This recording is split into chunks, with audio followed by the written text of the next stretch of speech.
this is unexpected. The following is a special marine warning from the National Weather Service. The National Weather Service in Chicago has issued a special marine warning for nearshore waters from Wilmette Harbor to Michigan City, open waters from Winthrop Harbor to Michigan City out to Mid-Lake until 8:30 p.m. At 6:25 p.m., Doppler radar indicated a line of thunderstorms capable of producing strong winds to 40 knots and small hail from 17 nautical miles southwest of Gary to 13 nautical miles south of Gary, moving north at 20 knots.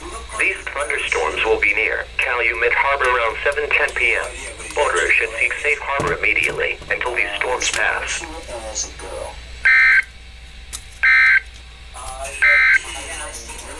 Now here is the hazard.